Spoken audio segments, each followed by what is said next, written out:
இன்றைய முக்கிய செய்திகள். தமிழக அரசியலில் அதிரடி. தமிழக அரசியல் களம் தற்போது உச்சகட்ட பரபரப்பில் உள்ளது. சட்டமன்றத்தில் தான் பெரும்பான்மையை நிரூபிக்க வேண்டுமே தவிர ஆளுநர் மாளிகையில் அல்ல. இதுதான் இப்பொழுது தமிழகம் முழுவதும் எதிரொலிக்கும் குரல். விஜய்க்கு ஏன் வாய்ப்பில்லை? வரலாற்றை புரட்டி போடும் மைனாரிட்டி அரசியல். தமிழக சட்டமன்ற தேர்தல் முடிவுகளுக்கு பிறகு எந்த கட்சிக்கும் தனி பெரும்பான்மை கிடைக்காத சூழலில் ஆட்சி அமைப்பதில் நீடிக்கும் இழுபறி குறித்து விரிவான தகவல்களை இந்த வீடியோவில் பார்ப்போம். தமிழகத்தில் மைனாரிட்டி ஆட்சி, ஆளுநரின் மௌனம் ஏன்? தமிழக தேர்தல் வரலாற்றில் இது ஒரு புதிய திருப்புமுனை. தனிப்பெரும் கட்சியாக உருவெடுத்துள்ள நடிகர் விஜயின் தமிழக வெற்றி கழகத்திற்கு காங்கிரஸ் கட்சி தனது அதிகாரப்பூர்வ ஆதரவை தெரிவித்துள்ளது. இதன் மூலம் ஆட்சி அமைக்க தேவையான பெரும்பான்மை பலம் கிடைத்துள்ள நிலையிலும் ஆளுநர் ஆர்.வி. அர்லேகர் இன்னும் ஏன் அழைப்பு விடுக்கவில்லை என்ற கேள்வி எழுந்துள்ளது. இதுவரை தமிழக வரலாற்றில் மைனாரிட்டி ஆட்சிகள் அல்லது கூட்டணி கட்சிகளின் ஆதரவுடன் ஆட்சிகள் நடத்தவில்லையா? பின் ஏன் இந்த தாமதம்? மாணவர் காங்கிரஸ் விடுத்த அதிரடி எச்சரிக்கை. இந்த விவகாரத்தில் ஆளுநரின் போக்கை கண்டித்து தமிழ்நாடு மாணவர் காங்கிரஸ் அதிரடியான அறிவிப்பு ஒன்றை வெளியிட்டுள்ளது.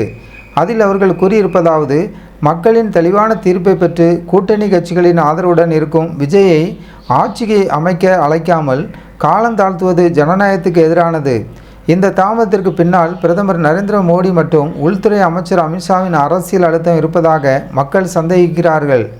இந்த சந்தேகத்தை முன்வைத்ததோடு மட்டுமல்லாமல் உடனடியாக ஆட்சி அமைக்க அழைப்பு விடுக்காவிட்டால் ஆளுநர் மாளிகையை முற்றுகையிட்டு மிகப்பெரிய போராட்டம் நடத்துவோம் என்றும் மாணவர் காங்கிரஸ் எச்சரித்துள்ளது. பிரகாஷ்ராஜ் மற்றும் கமலஹாசன். அரசியல் கட்சிகள் மட்டுமின்றி திரையுலகத்தை சேர்ந்த பிரபலங்களும் ஆளுநர் இந்த தாமதத்திற்கு தங்கள் கண்டனங்களை பதிவு செய்து வருகின்றனர். நடிகர் பிரகாஷ்ராஜ், மக்களின் தீர்ப்பை மதிக்க வேண்டியது ஆளுநரின் கடமை, அதிகாரத்தை வைத்து விளையாடாதீர்கள் என்று காட்டமாக தெரிவித்துள்ளார். யார் பெரும்பான்மை என்பதை சட்டமன்றத்தில் தான் நிரூபிக்க வேண்டும். ஆளுநர் மாளிகையில் முடிவெடுப்பது ஆரோக்கியமான அரசியல் அல்ல என சுட்டிக்காட்டியுள்ளார். அரசியல் சட்ட சிக்கலா அல்லது திட்டமிட்ட தாமதமா? பொதுவாக ஒரு மாநிலத்தில் யாருக்கும் பெரும்பான்மை இல்லாத போது தனி பெரும் கட்சியை ஆட்சி அமைக்க அழைத்து குறிப்பிட்ட கால அவகாசத்திற்குள் பெரும்பான்மை நிரூபிக்க சொல்வதே மரபு. ஆனால் ஆளுநர் மாளிகையில் இருந்து வரும் மௌனம் பல்வேறு யூகங்களுக்கு இடமளிக்கிறது. தமிழக வெற்றி கழகத்தின் ஆதரவாளர்கள் மற்றும் காங்கிரஸ் தொண்டர்கள் மத்தியில் இந்த விவகாரம் பெரும் கொந்தளிப்பை ஏற்படுத்தியுள்ளது. ஆளுநர் மாளிகை அடுத்த சில மணி நேரங்களில் எடுக்கப் போகும் முடிவுதான் தமிழக அரசியலின் அடுத்த கட்ட தமிழக அரசியல் நிலவும் இந்த அதிரடியான மாற்றங்களை உடனுக்குடன் தெரிந்து கொள்ள ஆளுநர் மாளிகை அடுத்த சில மணி நேரங்களில் எடுக்கப் போகும் முடிவுதான் தமிழக அரசியலில் அடுத்த கட்ட நகர்வாய் இருக்கிறது. தமிழக அரசியல் நிலவும் இந்த அதிரடியான மாற்றங்களை உடனுக்குடன் தெரிந்து கொள்ள நமது ஜாய்ஸ் டிவி சேனலை சப்ஸ்கிரைப் செய்யுங்கள். விஜய்க்கு ஏன் வாய்ப்பில்லை? வரலாற்றை புரட்டி போடும் மைனாரிட்டி அரசியல். நேயர்களே, தமிழக அரசியலில் இப்பொழுது பேசும் பொருளாகி இருப்பது நடிகர் விஜயின் அரசியல் வருகையும் ஆட்சி அமைப்பதில் நீடிக்கும் இழுபறியும். எங்களிடம் பொதுவான பலமில்லை என்பதால் ஆளுநர் அழைக்கவில்லை என்பது ஒரு தரப்பு வாதம். ஆனால் இந்திய அரசியல் பெரும்பான்மை இல்லாமலேயே பல அரசுகள் கொலோசிக்கின்றன என்பது உங்களுக்கு தெரியுமா? விஜய்க்கு மட்டும் ஏன் இந்த தடை? ஆளுநரின் நடவடிக்கை ஏன் கேள்விக்குள்ளாக்கப்படுகிறது? விரிவான தகவல்களை இந்த வீடியோவில் பார்க்கலாம். விஜயின் சிக்கலும் ஆளுநரின் மௌனமும். தமிழகத்தில் ஆட்சி அமைக்க நடிகர் விஜய் தீவிரம் காட்டி வருகிறார். ஆனால் மேஜிக் நம்பர் எனப்படும் பெரும்பான்மை இடங்கள் இல்லாத காரணத்தை காட்டி ஆளுநர் தரப்பிலிருந்து இதுவரை அழைப்பு வரவில்லை என்று சொல்லப்படுகிறது. இங்கேதான் கேள்வி எழுகிறது. இந்திய ஜனநாயக வரலாற்றில் இதற்கு முன்னால் மைனாரிட்டி அரசுகள் அமைத்ததே இல்லையா? வாருங்கள் வரலாற்றை பார்ப்போம். நரசிம்மராவ் செய்த அரசியல் வித்தை. 1991, 1996. முதலில் நாம் பார்க்க வேண்டியது முன்னாள் பிரதமர் பி.வி. நரசிம்மராவ் அவர்களின் ஆட்சியை. 1991 ராஜீவ்காந்தி படுகொலைக்கு பிறகு நடந்த தேர்தல் அது. அனுதாப அலை இருந்தும் காங்கிரஸால் 272 இடங்களை எட்ட முடியவில்லை. தனிப்பெரும் கட்சி என்ற அடிப்படையில் நரசிம்மராவ் பிரதமரானார். அவர் கையாண்ட யுக்தி இடதுசாரிகள் மற்றும் ஜார்க்கண்ட் முக்தி மோர்ச்சா போன்ற சிறிய கட்சிகளின் வெளியிலிருந்து ஆதரவு மூலம் ஆட்சியை தக்க வைத்தார். பலமுறை நம்பிக்கையில்லா தீர்மானங்களை சந்தித்தாலும் தனது தந்திரமான அரசியல் நகர்வுகள் மூலம் முழுமையாக 5 ஆண்டுகளை நிறைவு செய்தார்.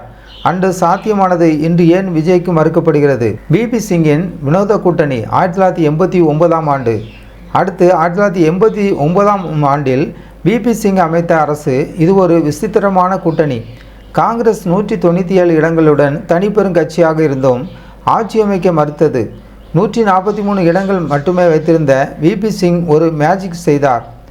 வலதுசாரியான பாஜக 85 இடங்கள் மற்றும் இடதுசாரிகள் 45 இடங்கள் ஆகிய இரு துருவங்களின் ஆதரவையும் பெற்று பிரதமரானார். ஆனால் இந்த முரண்பட்ட உறவு நீண்ட காலம் நீடிக்கவில்லை. அத்வானியின் ரத யாத்திரையை தடுத்து நிறுத்தப்பட்ட பாஜக ஆதரவை வாபஸ் வாங்கியது. வெறும் 11 மாதங்களில் அந்த அரசு கவிழ்ந்தது. ஆனாலும் பெரும்பான்மை இல்லாமல் ஆட்சி அமைக்க அன்று ஆளுநர் அனுமதித்தார் என்பது குறிப்பிடத்தக்கது. வாஜ்பாய் அவர்களின் வரலாறும் இதற்கு சான்று. 1999இல் அதிமுக ஆதரவை வாபஸ் பெற்றதால் ஒரே ஒரு வாக்கு வித்தியாசத்தில் கவிழ்ந்த ஆட்சி வரை மைனாரிட்டி அரசியலின் வழியை நாடு பார்த்திருக்கிறது. அதேபோல் மன்மோகன் சிங் UPA 1 அரசும் இடதுசாரிகளின் ஆதரவில்தான் தப்பி பிழைத்தது. தமிழகத்தின் மைனாரிட்டி வரலாறு. தமிழகத்திற்கும் இது புதிதல்ல. 1988ஆம் ஆண்டு எம்ஜிஆர் மறைவுக்கு பின் ஜானகி ராமச்சந்திரன் முதலமைச்சரான போது சட்டமன்றத்தில் பெரும் கலவரமே வெடித்தது. 2006-2011இல் மறைந்த முதல்வர் கலைஞர் கருணாநிதி அவர்கள் 96 இடங்களை மட்டுமே வைத்துக்கொண்டு காங்கிரஸ் ஆதரவுடன் மைனாரிட்டி திமுக அரசு என்று விமர்சனங்களை எதிர்கொண்டே 5 ஆண்டுகள் முழுமையாக ஆட்சி நடத்தினார்.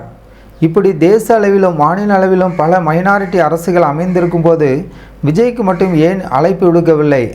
ஆளுநரின் முடிவில் அரசியல் தலையீடு இருக்கிறதா அல்லது சட்டம் தன் கடமை செய்கிறதா? வரலாறு காட்டும் உண்மைகள் ஒருபுறம் இருக்க விஜயின் அடுத்த கட்ட நகர்வு என்னவாக இருக்கும்? உங்கள் கருத்துக்களை கீழே உள்ள கமெண்ட் பாக்ஸில் பதிவிடுங்கள். இதுபோன்ற அரசியல் செய்திகளை தெரிந்து கொள்ள நமது ஜாய்ஸ் டிவி சேனலை சப்ஸ்கிரைப் செய்யுங்கள்.